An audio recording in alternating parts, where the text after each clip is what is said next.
Good morning, cowpokes, and welcome back to another episode of Red Dead Redemption 2. Firstly, I'd like to apologize to everybody that has been waiting for the new upload for almost the last 2 months. I know I have taken quite a long break. Hopefully I can remain with the same amount of views and viewers that have come to the channel over the last couple of years.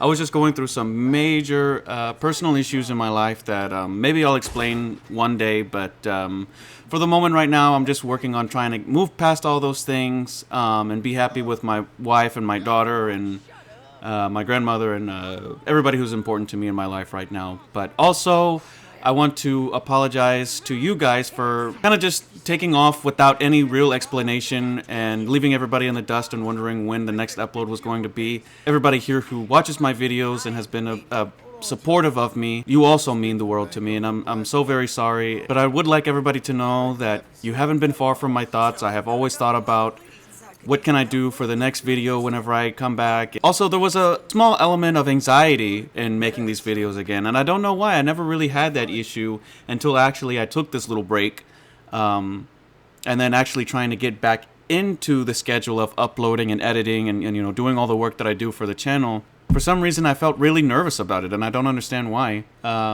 But I'm working on overcoming that fear, and I'm ready to get back into the swing of things, and I'm really excited to show everybody what new content I'm working on bringing to the channel here in the new year. But anyway, without further ado, let's get into the video, and let's check out some of these new details. Hopefully they come as a surprise to many of you. Even though the game has been out for 5 years, players all around the world are still constantly finding new details every single day, and that's one of the main reasons why this is, to date, the best game I have ever played.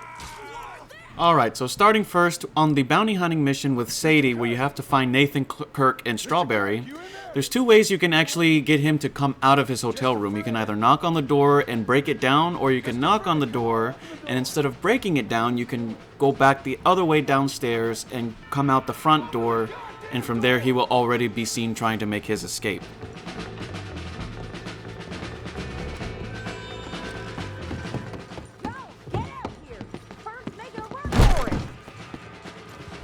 Mr. Kirk! Mr. Kirk, you in there? Also worth mentioning, since this is rather a quick sequence of events, you can actually miss seeing that he is in the room with that prostitute. That's Nathan Kirk! Oh, got him? Oh, shut up! Come on, jump on! If you remember from one of the earliest debt collecting missions for Strauss, you'll meet the farmer on Painted Sky called Mr. Robel. By that time, he actually did not know hardly any English and had really trouble communicating with Arthur, but here around the epilogue you can see that he has already learned English pretty well. Crap! Cortez, have you seen him? He's in the barn. Did I tell you? It's the barn! Bester's been here for days. Do your worst to him. You sure he ain't in here? If he was in here, you'd know. Take a look. Rancher's in there. Cortez had him tied up. He's in the barn. Go in there, and I'll cover the exits. All right. Early on in the epilogue, depending on which missions you do first, whether you go see Sadie first before heading to the bank in Blackwater, John will already have his land and bank account set, or he won't have anything by the time that he goes to meet Sadie. If this is the case, you can get 2 alternate dialogues at the end of the Nathan Kirk bounty hunting mission, where when Sadie asks John where he would like his money to be sent, he will either tell her to send it to the bank in Blackwater, or for her to hold on to it for him. Where shall I send the money? I ain't been paid yet. Send it on my behalf to West Elizabeth Cooperative Bank in Blackwater. Pay down my loans. Might make them happy to see I've got a boss. So I've got a couple of other leads I could use your help with if you're interested. I'm usually at the saloon in Blackwater. I need money pretty bad, so I'll come find you. The money. I ain't been paid yet. Hold on to it for me. Need to speak to the bank over in Blackwater. Get a loan for the property. Might make them happy to see I've got a boss. So I've got a couple of other leads I could use your help with if you're interested. I'm usually at the saloon in Blackwater. I need money pretty bad, so I'll come find you. If you're in a dark, quiet alley on a late evening, you can actually hear the electrical buzz from one of the streetlights.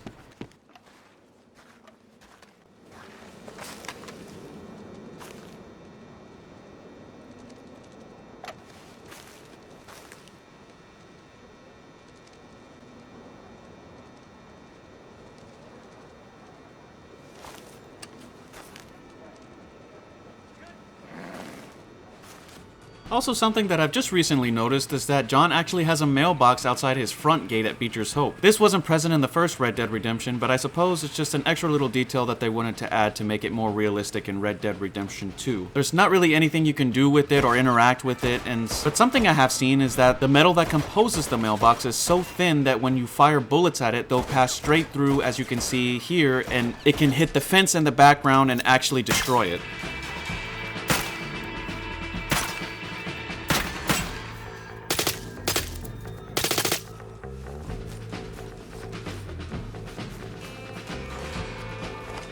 Another small detail that may go unnoticed that adds a whole nother level of realism to the game is that after Sadie stabs Bubba in the hand at the bar in Valentine, you can see while she is conversing with John that the bartender in the background actually starts to wipe the blood and clean the counters off. Or what?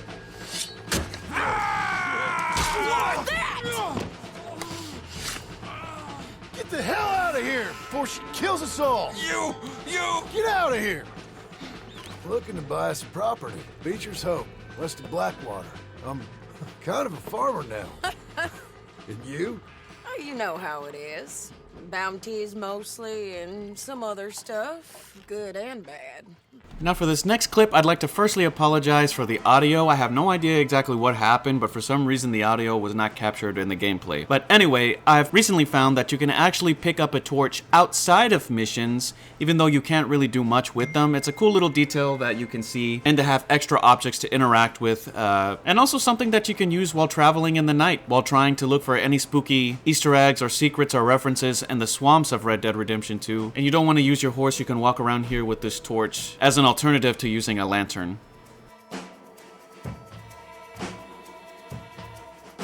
And for this next detail, a lot of players may not notice or know about because they spend a lot of time in the epilogue west of the Big Valley, but in this part of the map you can actually see that the Larami Gang is still terrorizing residents all around the area, even though Mr. Abel has been killed by John. And for this one you can see that they have kidnapped a man and placed him in a basement at one of the cabins near the waterfront, and his wife can be seen walking the roads asking for help. Hey, you! Please! You gotta help me!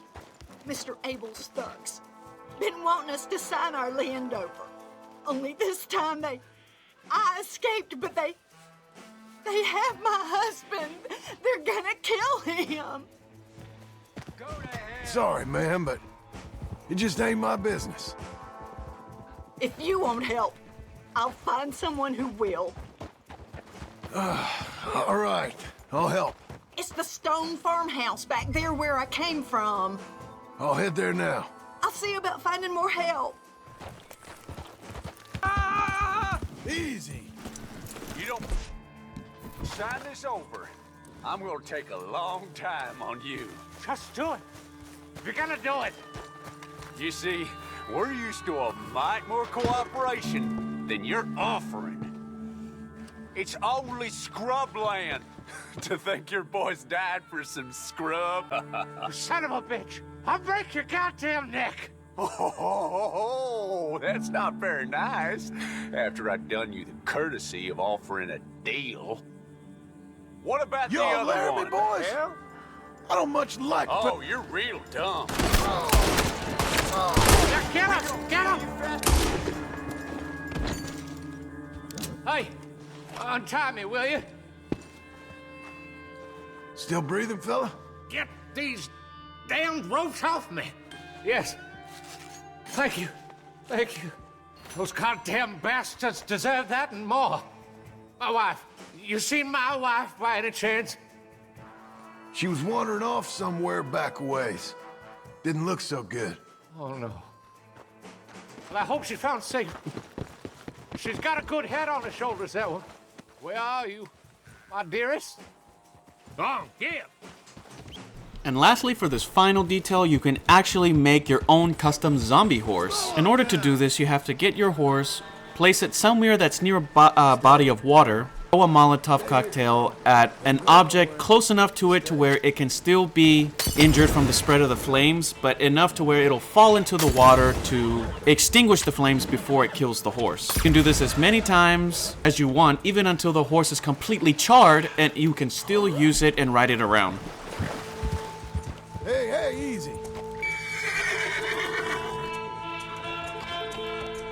All right.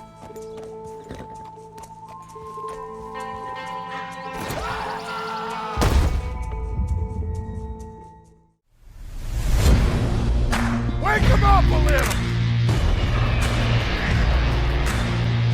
Forgiveness? There's some folks who don't deserve it.